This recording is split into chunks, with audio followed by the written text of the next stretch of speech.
E no Giro Ambiental de hoje a gente vai falar da possibilidade de taxação para os emissores de gases do efeito estufa aqui na região metropolitana de Campinas. E esse foi um dos temas, inclusive, da primeira Conferência Intermunicipal de Meio Ambiente que aconteceu aqui na cidade. E para falar mais sobre esse assunto, a gente já está aqui com o secretário de Meio Ambiente, Sustentabilidade e Clima da cidade, o Braz Adegas Júnior, que vai contar para a gente como é que vai funcionar essa taxação, quais são os passos e também falar um pouquinho da primeira conferência. Muito obrigada pela sua participação aqui com a gente, secretário.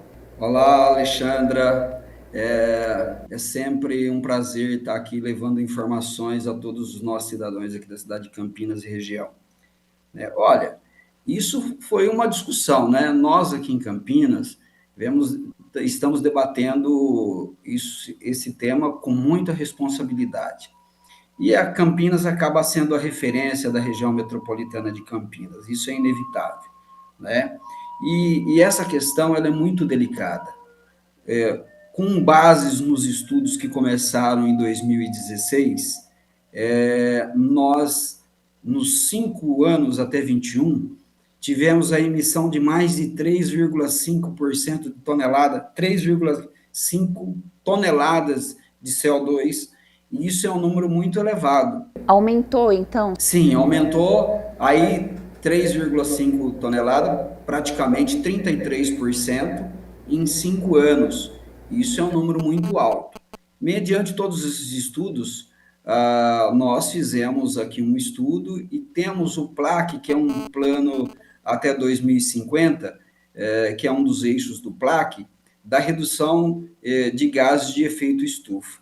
Então, nós temos aqui um programa que é bastante ousado e eu acho que é muito importante, não só para a nossa região, mas para todo o estado, para todo o nosso país, que nós temos nesse projeto nosso a redução de 35% das emissões dos gases de efeito estufa até 2030, 55% da redução até 2040 e 80% até 2050, que será um grande feito. E perante todos esses estudos, hoje, o maior dano que nós temos com relação ao maior gerador de gás carbônico é o do transporte, né, que é 70%. E qual que é uma das medidas da gente fazer com que as empresas, enfim, todas se sensibilizem e acaba sendo cada vez mais sustentáveis? É a possibilidade de uma taxação dos grandes emissores de gases de efeito estufa. Só que quando você trata de tributação, isso precisa ser apreciado pela nossa Câmara de Vereadores e também pela Assembleia Legislativa e sendo mais aí ousado até pelo Congresso Nacional, se isso for assim estendido, que é necessário para o nosso país. Isso é muito importante, Campinas está muito avançado, mas é uma discussão que vai agora além da sociedade civil, para os nossos representantes legislativos, já tem o PDUI, que é o Plano de Desenvolvimento Urbano Integrado, na Assembleia Legislativa desde o ano passado, está em tramitação para ser votado e discutido na Assembleia Legislativa. Isso é muito importante, porque quando a gente fala de gases de efeito estufa, nós não estamos falando só da cidade de Campinas.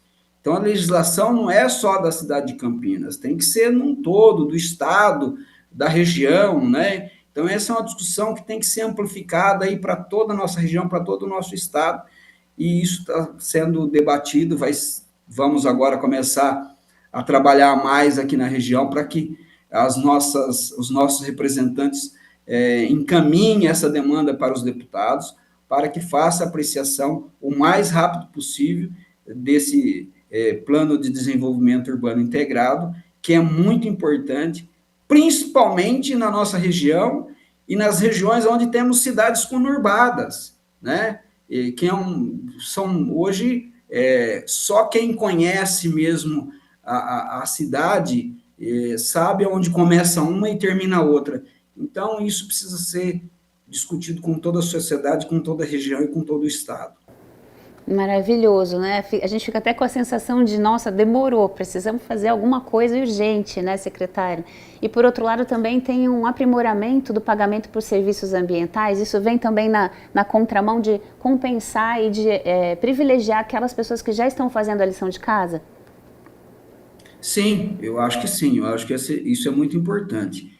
Mediante tudo isso, a Seclimas, né, Secretaria do Clima, Meio Ambiente e Sustentabilidade, nós temos outras atividades também, como reflorestamento de áreas degradadas, nós temos aí o, o, o BAV, que é um banco de áreas verdes, para que essas empresas também possam fazer compensação e ajudar a recuperar essas áreas. Eu acho que tudo isso é muito importante. E dentro disso também, nós temos aí, e vamos fazer uma campanha educacional do meio ambiente muito forte, até com a questão dos agricultores, dos proprietários de áreas rurais, para que eles possam, de fato, aproveitar essa possibilidade e fazer a recuperação ambiental das suas propriedades, até porque ele vai valorizar mais a sua área e vai estar ambientalmente correto e contribuindo para que a gente diminua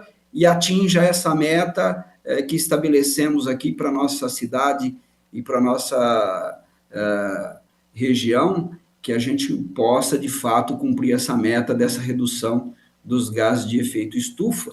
E quando ele se inscreve nesse programa de reflorestamento, além dele estar contribuindo com a qualidade de ar, com a recomposição hídrica, né, que é fundamental até para a indústria mesmo, né, a água.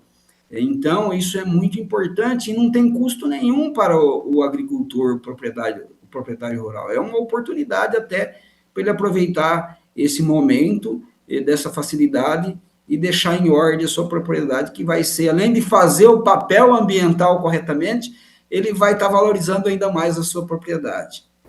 Maravilhoso. São várias ações conjuntas para que a gente consiga atingir essa mitigação das mudanças climáticas, né, secretário? Eu só fiquei com uma dúvida aqui sobre essa taxação. Se o transporte é o maior emissor, isso vai chegar direto nas empresas, mas e no cidadão comum? Tem alguma recomendação, algum olhar nessa direção? Trabalhar com a educação também Acho que não, ambiental? essa taxação é algo que é uma possibilidade, né? Isso está sendo discutido. Isso daí, quem delibera sobre isso são os legislativos que vai deliberar se vai aprovar essa lei ou não. Então, a gente não tem muita autonomia. O que a gente tem que fazer nesse momento é levar o problema para os representantes nossos hoje dos legislativos, para que se sensibilizam e veja que há uma possibilidade, né? E também tem aquela história, sabe?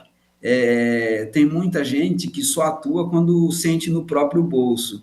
Então, nós não queremos aqui arrumar custo para as empresas ou para o cidadão. Nós queremos só que tenha conscientização e faça o seu papel de cidadão mesmo, de empreendedor com sustentabilidade, com responsabilidade. É isso que a gente deseja aqui com os grandes emissores de gases de efeito estufa, para que eles, de fato, sejam cada vez mais sustentáveis, né? Essa questão que eu lhe falei do transporte é porque realmente, hoje, 70% dos efeitos de gases de efeito estufa são gerados aqui na nossa cidade, pelo transporte, pelo uso de combustíveis fósseis. E acho que aí entra também o investimento em educação ambiental que vocês estão prevendo, né, secretário? Porque, além disso, a gente tem uma questão também cultural, né, de utilizar mais o transporte público, porque ele vai emitir, o ônibus cheio ou não, ele vai emitir a mesma quantidade de gases, a carona solidária, o multimodal, né, usar menos o carro quando necessário. Isso é uma coisa muito importante também para que a gente vá aprimorando o nosso modo de viver, né? Essa conscientização é fundamental, né? E hoje o Brasil é muito evoluído nessa questão com relação ao combustível. Hoje nós temos um dos melhores combustíveis do Brasil, né? Então hoje nós temos aí o etanol, o álcool, que é um dos melhores combustíveis do mundo, né? Então, consciência também na hora de abastecer, opa, pera lá, vamos usar um combustível que eu vou poluir menos, né? Então eu falo assim, sabe, Alexandre? As pessoas às vezes acham que a responsabilidade só é do poder público. Não, nós estamos vivendo aí eventos climáticos cada vez mais agressivos, né? E inesperados. De repente a gente tem uma ação climática muito veloz que acaba causando grandes impactos na sociedade. E isso eu acho que acho não, tenho certeza. Não pode ser uma responsabilidade só do poder público. É uma responsabilidade de toda a nossa sociedade civil, junto com o poder público. O poder público tem o seu papel de executar, mas o cidadão comum também tem o seu papel de fazer a sua parte no dia a dia, fazer a reciclagem do seu lixo, né? Tudo isso contribui para que a gente diminua a emissão de gases de efeito estufa. Às vezes, uma simples ação, você, por exemplo, na hora de escovar o dente, fechar a torneira, não deixar a água correndo, você começa a economizar água, tudo isso impacta diretamente no meio ambiente, né? Então, eu acho que são pequenas coisas que no dia a dia, se todo mundo fizer a sua parte, nós vamos contribuir e ter com certeza aí uma cidade melhor, uma região melhor e um país muito melhor. É o famoso pensar global e agir local, né, secretário? Já Perfeitamente. queria agradecer demais a sua participação aqui com a gente. Tomara que dê tudo certo. A gente está aqui na Câmara dos Vereadores. Com certeza a gente vai ouvir falar muito desse assunto, né? É lógico, eu acho que a gente, com planejamento, a gente alcança nossas metas. Campinas é uma cidade que está muito à frente de vários municípios do nosso país, né? Para que, de fato, a gente tenha uma cidade cada vez mais sustentável, tá bom? Muito obrigada, secretário. Eu que agradeço, um abraço a todos. E para você que nos assiste, continue com a gente, porque agora é hora daquele giro ambiental pelas curiosidades do Brasil e do mundo. Abrimos as curiosidades de hoje com um possível BBB da natureza. Centenas de milhares de internautas já acompanharam a rotina do casal de águias Jack e Shadow. Acontece que uma câmera transmite 24 horas por dia o ninho em um canal do YouTube chamado FOBBV Cam, da Friends of Big Bear Valley, organização sem fins lucrativos que preserva o meio ambiente. A casa mais vigiada da natureza está localizada em frente ao lago Big Bear, nas montanhas de San Bernardino, no leste de Los Angeles, na Califórnia. Em Itapura, a 670 quilômetros da capital, mergulhadores exploram as ruínas submersas da usina hidrelétrica Eloy Chaves, no rio Tietê. Construída para abastecer Andradina, Castilho e Três Lagoas, a usina foi desativada nos anos 60, com a construção da hidrelétrica de Jupiá. Em 1968, a construção da nova usina inundou parte de Itapura, incluindo a estrutura de 4 andares da Eloy Chaves, segundo a prefeitura local. O mergulho revela escadarias, locais de turbinas, salões e corredores. O passeio, que pode incluir a cidade submersa, exige múltiplas descidas e guia especializado, contratado na própria região.